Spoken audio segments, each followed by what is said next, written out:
and Steph. And who better to tell us about what's going on with both of these players than ESPN senior insider Adrian Wojnarowski. So, Woj, what are we going to do here with Bradley Beal? We'll get to him later in the show. With so much, God, there's so many things to talk about. It's just insane. But let's start off with James Harden. What are the pros and cons of Harden opting in or out of Philadelphia? Yeah, I think, people need to remember that just because a player opts out of his deal doesn't mean he's leaving.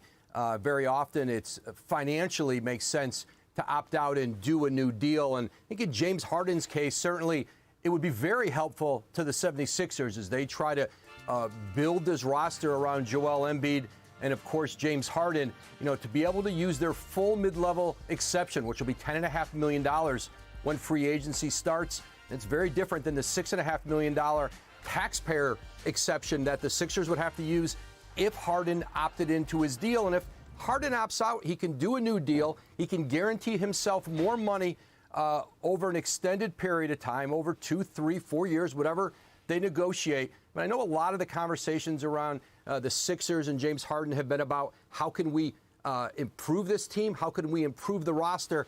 How can James Harden help them do that? And so certainly I think the Sixers are hopeful they can get out here in free agency and improve this team. And listen, I think James Harden, one way or another, he'll be back with the Sixers. And I think there's an opportunity for he and the team to do that, get him some significant guaranteed money moving forward, and really make some improvements here in free agency. Okay, with that said, what is Philadelphia's strategy as we get down to the wire here? Toughness. I think they would like to improve this roster. They saw it in the series. They saw it in the playoffs. The coaching staff, the front office, and I think the players talked about it. This needs to be a physically tougher team, a mentally tougher team, and I think going out and trying to address that in free agency, in trades, is a priority for this Sixers team. All right, he's the best in the business, Adrian Wojnarowski. Woj, thank you so much. We will chat with you a little later. So There's Adrian Wojnarowski. So now, speaking of the Sixers, they went 14-7 in 21 regular season games played by both Embiid and Harden last season. So that was good for a 55-win pace. Both stars dominated statistically, with Embiid going for 33 a game with almost 13 boards, while Harden averaged 21, 7, and 10.5 in those 21 games. So it's time now for our ESPN senior front office insider, Bobby Marks, who joins us now. And I see a touchscreen, Bobby. So let's have some fun here. How would Harden's option or opting out actually help the Sixers in this situation? Well, on the touchscreen right now, we have him as opting in, right? That's at that $147 million number. They're at $151 million. The hard cap is at $157 million.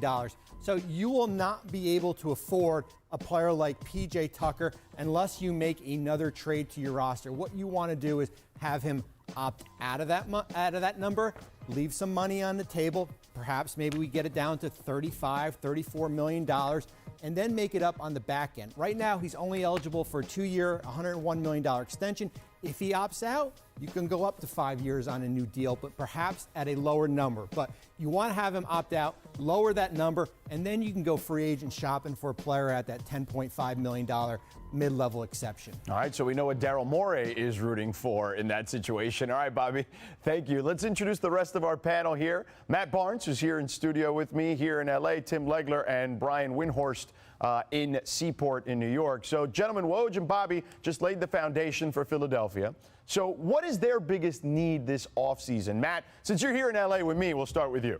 Well, I think it wasn't a mystery to anyone that they definitely need toughness. I think Woj touched on that, but toughness and defense. They ranked 12th on the defensive end, and that's a perfect reason why. And first of all, salute James Harden. In the day and age where guys are getting all they can, he's being flexible with the team and allowing them to really continue to build. So someone like P.J. Tucker fits that toughness role, the defense role, and also shooting. They were 7th in the league in shooting. You can always use more shooting, but I think the number one glaring thing is continue to build around Joel with toughness, because we talked crazy about James Harden, but if you look at the numbers when they play together, 21, 10, and 7 rebounds, three rebounds off a triple-double. So I'm looking for a good year coming, a good summer for James Harden coming into next year ready to play, and the other things I said.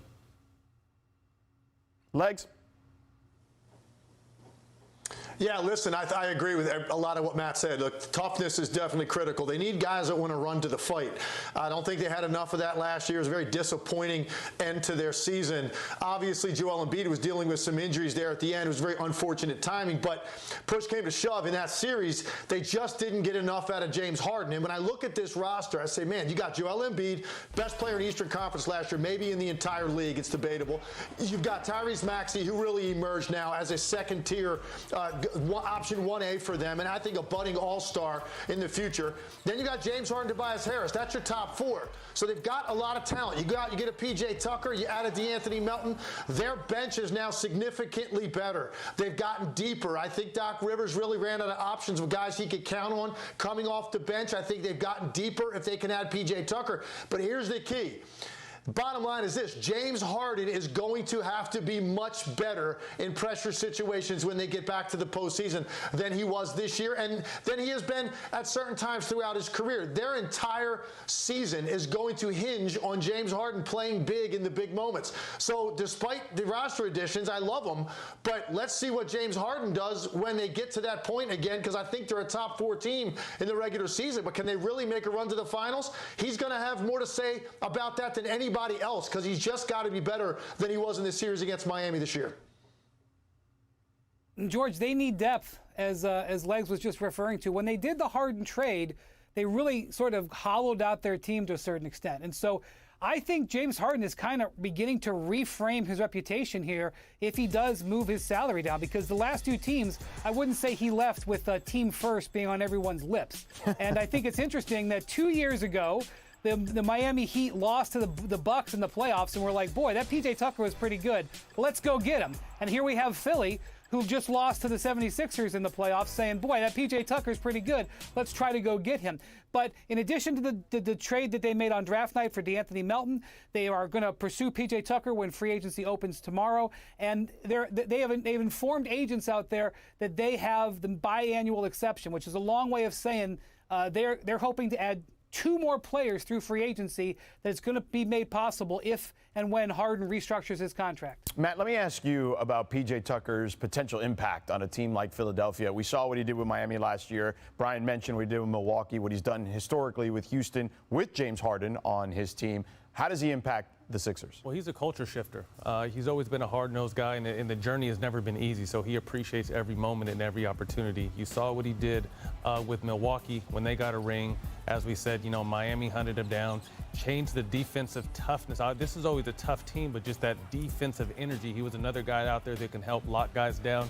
And I think he'll do the same, obviously, in Philly if they're able to grab him, because that was the glaring weakness, was toughness and defense. But I completely agree. It's got to be a completely focused James Harden coming into the season, locked in shape, and ready to go. And then, like Lex said, when it counts, he's got to be there. All right, we're just getting started here. Still to come on NBA Today, the countdown to free agency continues, and the Knicks reportedly have their